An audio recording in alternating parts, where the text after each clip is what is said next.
Well, last time I was in Ireland, and this time I'm in Sweden. Specifically, I'm here in Stockholm, the capital of Sweden, and one of Europe's most beautiful cities, as it is located right on the coast of the Baltic Sea. See, Stockholm is actually spread out over an archipelago of many small islands, which means to get between them, you have to take special little ferries, or, a bridge. There are obviously a lot of stereotypes associated with Sweden, and when you're walking around Stockholm, it's easy to notice them everywhere. The Helvetica font, for instance, or H&M. Here's the ABBA Museum. And, oh look, here comes the IKEA truck.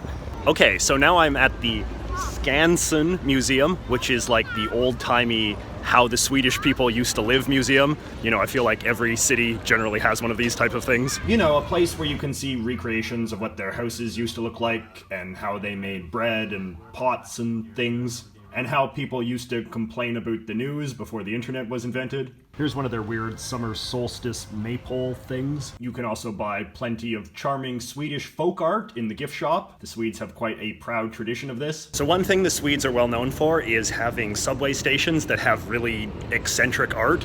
You can see this one is one of the more eccentric. A lot of them are basically just caves with rocky walls that have been painted all sorts of crazy colors. So here we are now at the Swedish supermarket. There is nothing I love more than shopping at a weird foreign supermarket, and the Swedish supermarket is one of the weirdest and most foreign I think I've ever seen. They've got all this really crazy Swedish food like caviar paste and lingonberry sauce and princess cakes and giant cheese stumps, and I think this is that really stinky fish that Swedish YouTubers are always trying to get foreigners to try. Something that's quite striking as well is how retro a lot of Swedish packaging is.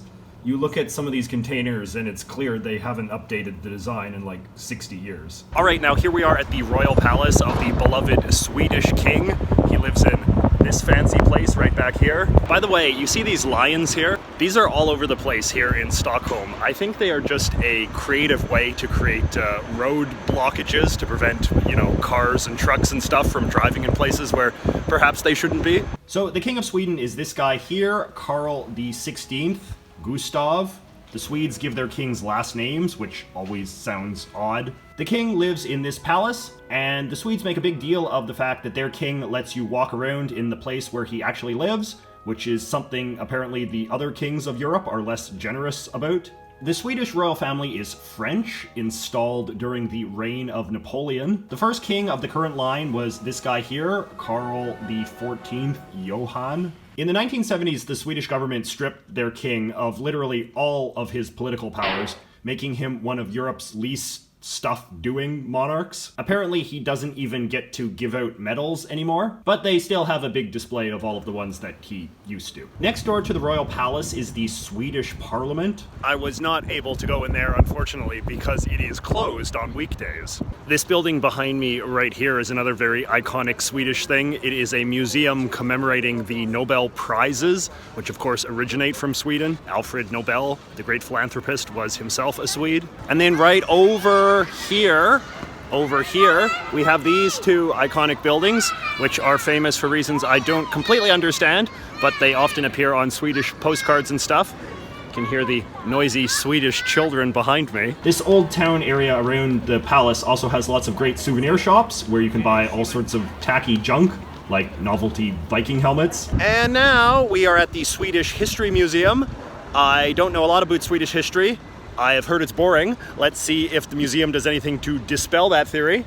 Okay, so basically, this is the gist of Swedish history. At first, there were Vikings. There were these nasty guys who sailed their ships all around the world and stole a bunch of stuff from other countries. Then Christianity came along, and with it, the rise of a strong, centralized Protestant monarchy. By the 15th century, the Swedish kings had conquered all of Scandinavia, but then they lost it all in the Great Northern War of the early 1700s. Thanks for nothing, King Karl XII. Sweden then embarked upon 200 years of peace with all of the other countries of Europe, including Nazi Germany, which you can read about on this tiny little plaque here. And then they became one of the richest and most developed countries in the world, the end. Okay, so now I thought we would just take a break and take a look at a few of the weird Swedish things that I have purchased during my time here in Stockholm. Apologies for the bad lighting and echoey sound. I am just in the spare room of my friends who are letting me stay with them during my time here. Shout out to Jessica and Dexter, thank you very much. So I have learned that the supposedly quintessential Swedish souvenir is one of these these things. This little fancy horse, carved from wood and painted by hand. It is supposedly the most traditional of the ancient Swedish folk arts. You see tons of these things of all different sizes and all different colors for sale at the various Swedish souvenir stores. They market it in such a way to imply that this is a very well-acknowledged symbol of Sweden. And they're all over the place in tourist areas,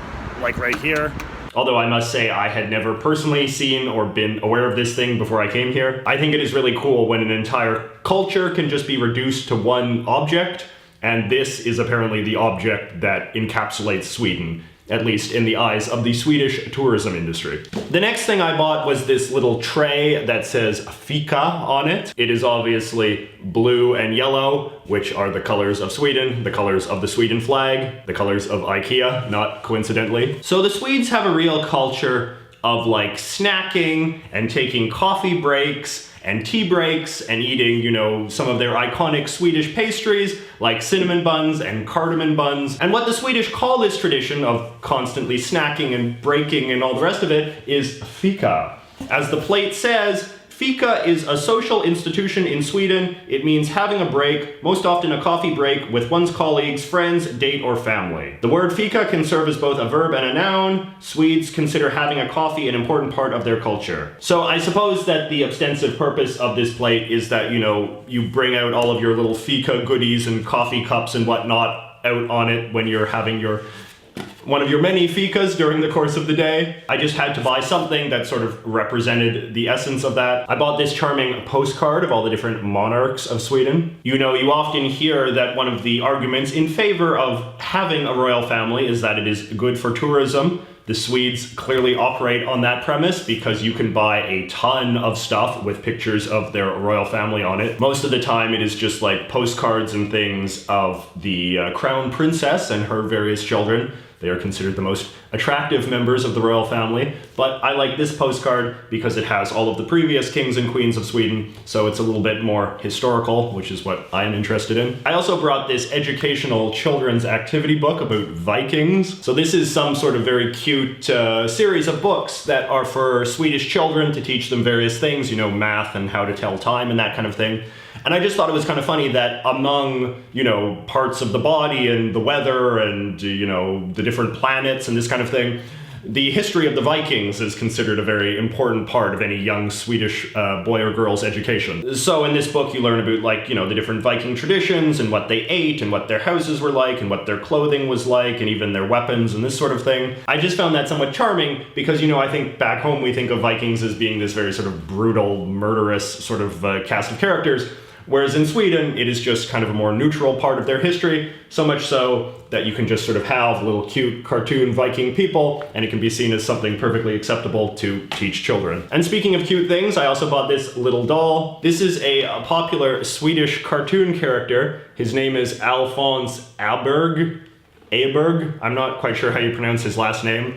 But whenever Swedish people refer to this character, they never just call him Alphonse, it's always Alphonse Edberg. They have to say his full name. Now, the Scandinavians obviously have all sorts of weird little cartoon characters for children. They have the Moomins, they have Pippi Longstocking. For some reason, I was just very enamored with this particular little guy. He just has a very strange little look. He's drawn in this sort of very sketchy style and has a somewhat, you know, weird looking face.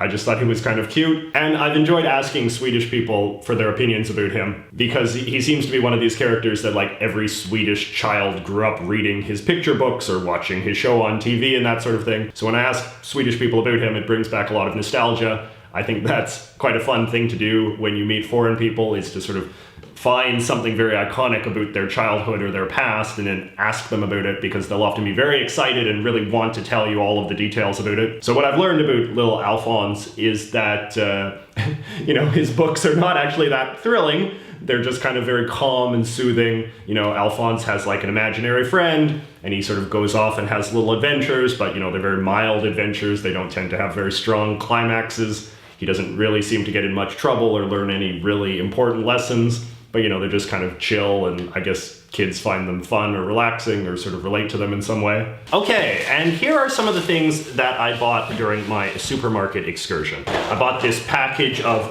Swedish cereal. I don't really know what it is. It didn't look particularly appetizing, neither did the character on the box, but you know, I like cereal, so that seemed like a good choice. I bought this tube of spreadable cheese. The Swedes, from what I can tell, really enjoy getting their food in these sort of metallic tubes. They kind of look like the sort of tubes that you would sell acrylic paint in. They sell spreadable cheese, and especially spreadable caviar in these tubes of a variety of different flavors. It is a very common thing for the Swedes to put on their bread in the morning. I bought a bottle of this soda called Trocadero.